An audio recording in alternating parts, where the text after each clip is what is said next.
আমি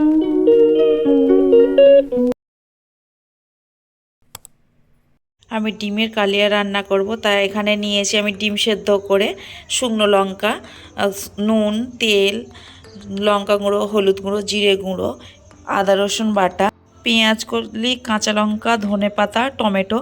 আমি এবার এগুলোকে ভালো করে কেটে ছোট ছোট করে কুচি করে নেব প্রথমে।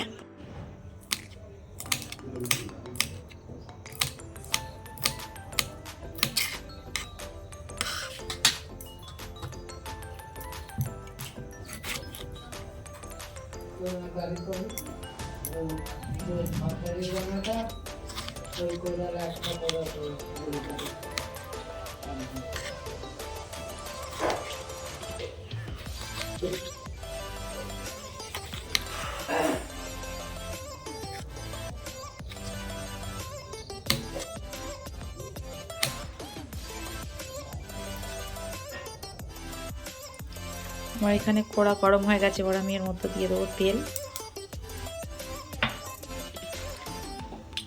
তেলেতে আমি প্রথমে একটু হলুদ গুঁড়ো আর একটু নুন দেব, দিয়ে আমি ডিমটা ভেজে নেব আগে।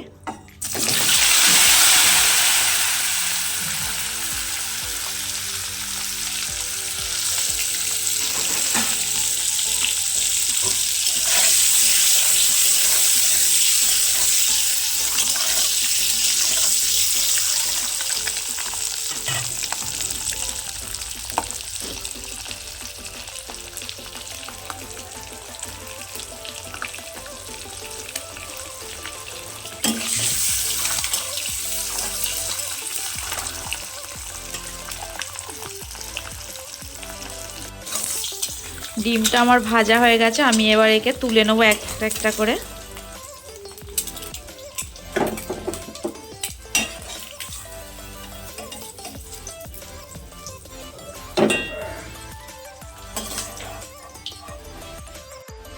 আমি তেলের ওপরে শুকনো লঙ্কা আর কাঁচা লঙ্কা ফোড়ন দেব।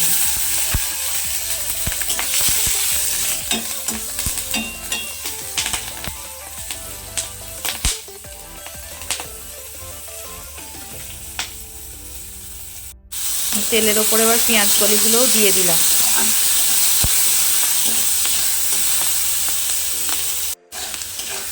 পেঁয়াজ কলিগুলো ভাজা ভাজা হয়ে গেছে, আমি এর মধ্যে এবার আদা রসুন বাটাটা দিয়ে দেব। আদা রসুন বাটা আমি দিয়ে দেব।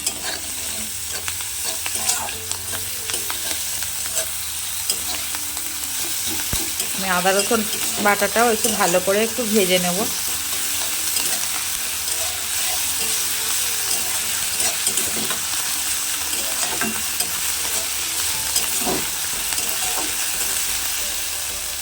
রসুন বাটা ভাজা ভাজা হয়ে গেছে, আমি এর মধ্যে দিয়ে দেবো টমেটো বাটা।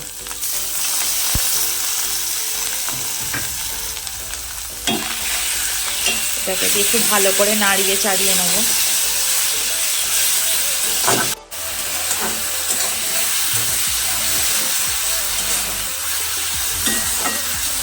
আমার একটু নাড়িয়ে চাড়িয়ে নিয়েছি, আমি এর মধ্যে এবারে মশলাগুলো এক একে দিয়ে দেবো।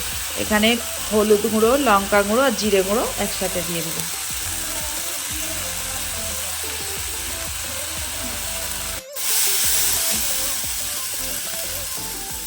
অল্প করে একটু তেল দিয়ে দেবো।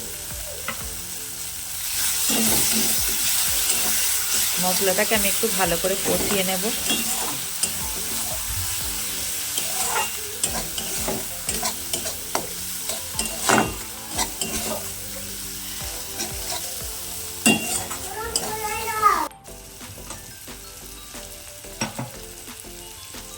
স্বাদ মতো নুন দিয়ে দেব।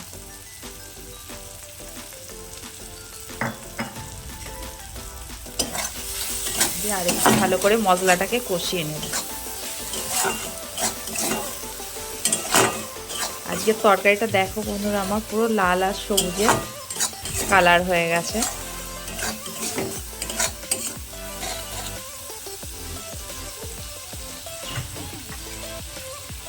এর উপরে এবার আমি দিয়ে দেবো ধনেপাতা কুচি, দিয়ে আর একটু নাড়িয়ে চাড়িয়ে নেব।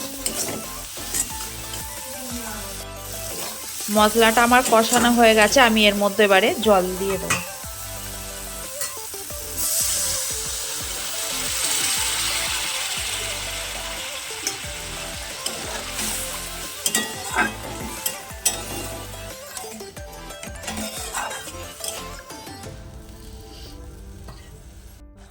আর ডিমের কালিয়া হয়ে গেছে, আমি এবার শেষে এর মধ্যে দিয়ে দেবো গরম মশলা গুঁড়ো।